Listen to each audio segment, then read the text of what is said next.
Good morning. Welcome to the trade setup right here on BloombergQuint Live. Excuse me for the delay. We are a couple of minutes late, but the markets don't look like they are in a rush to move away any which way. So keep that at the back of your mind. First, the key news flow surrounding the world, and it's about equity markets. Like, I mean, we know that the war is raging. We know that the Fed is going to raise rates in the first week of May. So all of that is known. And what I'm going to say in the key news flow is also known per se. I thought it is important to bring it to the notice about how the severity of the fall is. So keep in mind, both for the Nasdaq and the Dow, it's been a tumultuous week and a tough time. So the S&P 500, for example, 2.8% on Friday. It tipped the benchmark to a weekly decline in the longest run of losses since January. And the Nasdaq was down more than 9%, or is down more than 9% so far, poised for the worst month since 2008. There is continuity in France, so the French markets are saved from what could have been a sharp reaction had the result been otherwise. And Shanghai reported its highest number of daily COVID-19 deaths in the current outbreak. One just hopes that what happened in 2020, wherein China was the epicenter and then it percolated the rest of the world, doesn't happen. By the way, in Delhi, viewers, there has been the first case of the highly contagious virus being found. I think while I too was happy and celebrating that we have had less than 1,000 cases just about 2 weeks ago, the cases in India are slightly on the rise. I'm not raising any alarm bells, but all of us should be cautious if we can. So keep that at the back of your mind. Nevertheless, so the world markets, US markets down and out in Friday's session. And in fact, if history is anything to go by, the NASDAQ is now, as I said, in the worst decline, since 2008. If you just look at this chart, it tells you how we are revisiting, or we seem to be revisiting, the financial crisis of 2008, the worst month for NASDAQ 100 since 2008. This chart shows you that. Look at the red line below and see how far back it dates. The point that I made just about a minute earlier.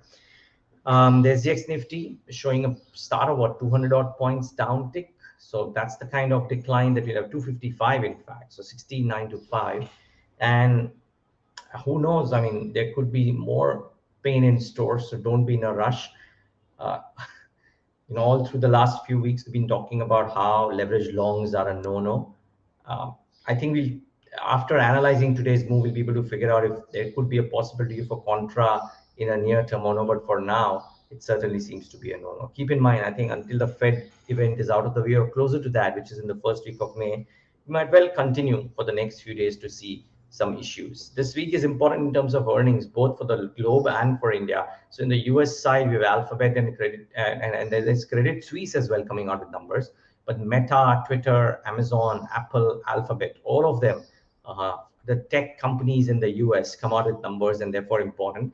And back home, tomorrow we'll have Bajaj Finance and HDFC Live. Tomorrow, a day after, Bajaj Auto, HUL, which will be in pain today, Axis Bank, SBI Live, Ultratech and Maruti, which is expected to come out with good set of numbers. So a bunch of very important numbers from an India perspective too. Today is relatively a light day. So what's the trade setup? I think the last week was very weak with all the sectoral indices ending with losses. Banking, metal, and pharma were the top losers. And the cues are normal, right? The persistent war, Eastern Europe, likely rate action from the ECB, and also an enhanced rate response from the Fed. All of this led to the week being very, very wobbly. And global cues will continue to weigh in on the index performance in the first half of trade today, arguably for the latter half as well. But if indeed Dow were to show a bit of a bounce, you never know. I doubt that very much. Heavy results week and monthly expiry will ensure high volatility as well. So keep that at the back of your mind, viewers. Thursday is the monthly expiry, and that might bring in some choppiness. And therefore, simple, be selective and buy into strong earnings growth names. It may work, but again, buy very, very selectively, nibble if you have to. Don't think the markets are running away. So if you miss out on a stock, there'll be another one, or there'll be a third one. Don't go out chasing prices on the back of what your neighbor is telling you. That's the limited urge that I would have. FIs continue to sell 2461, DI is bought about 1602, but that outflow also continues when it comes to our markets. And therefore, what are the stocks to watch? That's the key thing to monitor in the session today. So first up is ICICI Bank. Yeah, this is the FI flow. The first up is ICICI Bank. The net profit at 7,018 crores versus 4,402. NII 12,605 versus 10,431.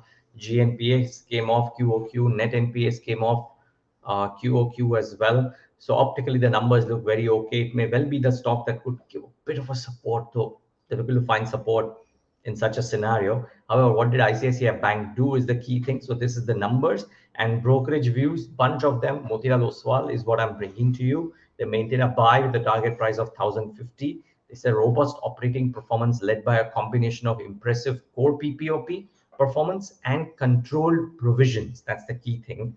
They say it's a stable mix of high yielding portfolio and a low cost liability franchise, which is fueling the NII growth, which has been a steady one. Fresh slippages saw a marginal rise, but net slippages improved quarter on quarter. PCR remains one of the best in the industry at 79%, and they expect the bank to deliver an ROE of 1.9 and 16.3% in FY24. Just for perspective, a few years ago, any financial institution with a ROE northwards of 20% was considered to be blue chip. I mean, they could do no wrong.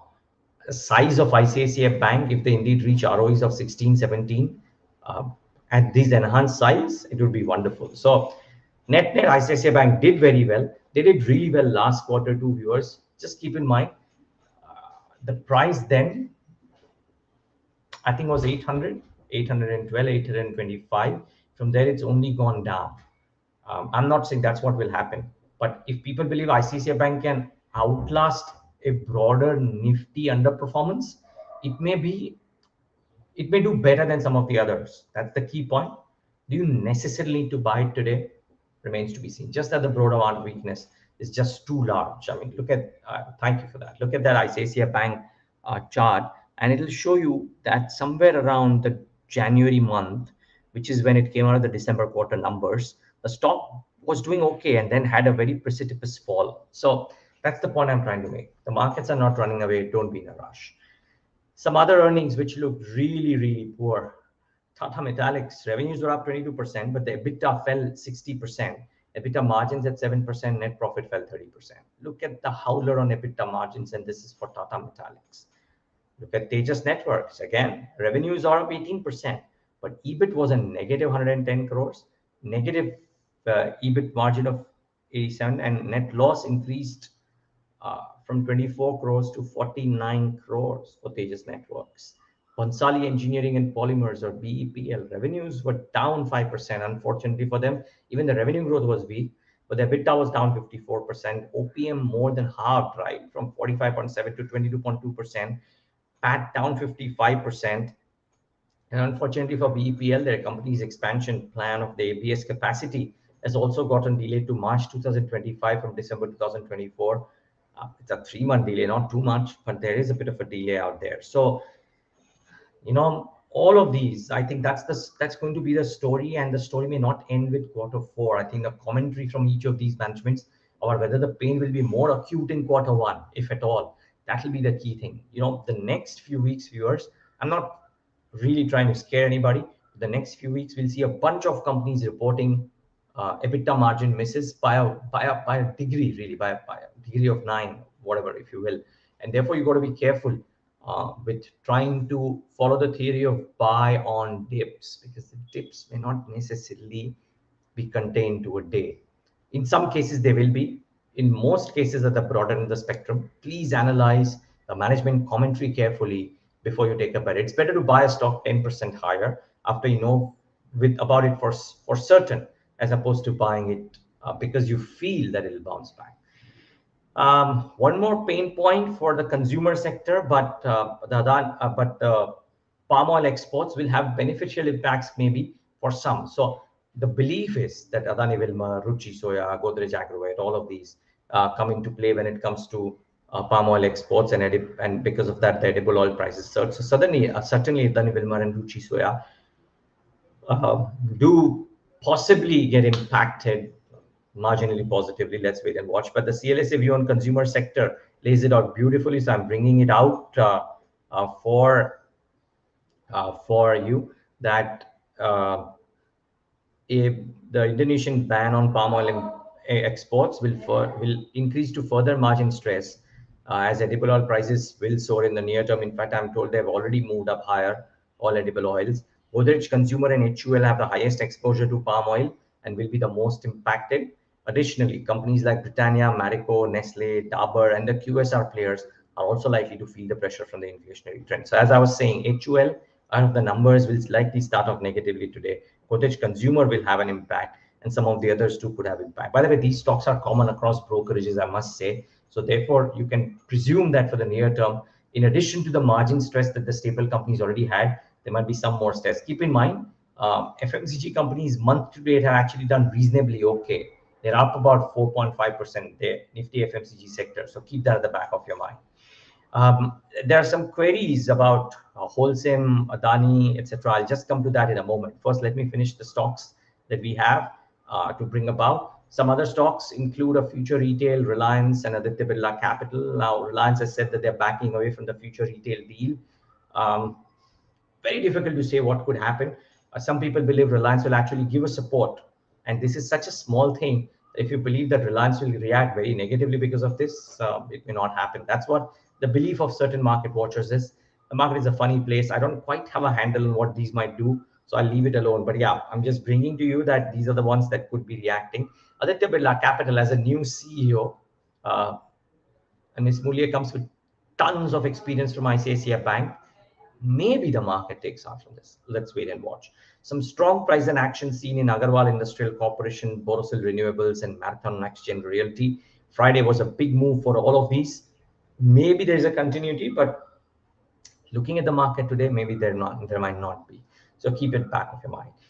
And lastly, before we wrap up, a couple of queries. So somebody is asking about whether the Adani and Holcim deal might happen. So it's on record that Holcim wants to get out of its India investments, which is Ambuja and through Ambuja and into ACC. Would Adani be the buyer? Would JSW be the buyer? Could Shree Cements be the buyer? Don't quite know. But certainly there are people in the fray and they will see a buyer, and the stocks on an EV per ton basis are not expensive, and therefore maybe the deal gets consummated at the higher price. That's what the belief in the market circles is, but who's to say? Right now things are looking so bleak that in today's session, even those which are outperforming like Ambuja and ACC could come under a bit of pressure. Let's wait and watch. Nevertheless, viewers, that's it. Be careful when you're trading, and be careful when you're stepping out of your house as well. I know wearing mask is not the in thing currently, but cases just started to rise. Just be a bit careful. That's it. And be careful with trades for sure. Buying on dips, certainly today, not be the most optimum strategy unless you're completely confident of earnings growth in the company for the course of the next 3 or 4 quarters. Thanks so much for tuning in. Stay safe.